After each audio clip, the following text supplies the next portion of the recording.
नमस्कार मंडळी, स्वागत आहे सर्वांचं माझ्या चॅनलवरती. चॅनलचं नाव तर तुम्हाला माहीत असेल, हापशा लाईफस्टाईल. तर आज जायचं होतं मला हॉस्पिटलला, त्यामुळे पटकन नाश्ता करून घेतला. त्यानंतर सगळी कामं आवरून घेतली घरातली, कारण की यायला खूप लेट होतं आणि आल्यानंतर खूप ऊन असतं, त्यामुळे खूप कंटाळा येतो. त्यामुळे म्हटलं आधी पटापट सगळं आवरून घ्यावं आणि नंतर जावं. तर आता मी इथं हॉस्पिटलला आलो.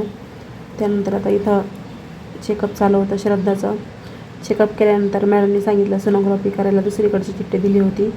तर आम्ही इथं आलो, तिथं इतकी गर्दी होती, तर डायरेक्ट ते म्हटले की सोमवारी या. आणि अजून दुसऱ्या ठिकाणी पण होतं, तिथं गेलो तर ते बोलले उद्या कॉल करा.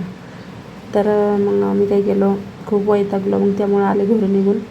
आल्यानंतर मग आता इथे येताना तिच्यासाठी खायला आणलं होतं. त्यानंतर खाल्लं, फ्रेश झालो आधी, कारण खूप उन्हातून पायी चालू होतो आम्ही. आता इथे चालू आहे आमची स्वयंपाकाची तयारी दुपारची. तर अख्खा मसूरची भाजी केली, राईस केला आणि पोळे केले मी छानपैकी. तर आता सोमवारी इथं बोलवलं आहे हॉस्पिटलला. जिथली चिठ्ठी दिली होती मॅडमनी सोनोग्राफीसाठी, तर तिथे डायरेक्ट सोमवारी बोललं, कारण डॉक्टर बाहेर गेले. दुसऱ्या ठिकाणी गेलं, तिथं सुद्धा गर्दी होती. ते बोलले उद्या सकाळी 7ला कॉल करा. भेटूया नेक्स्ट व्हिडिओमध्ये.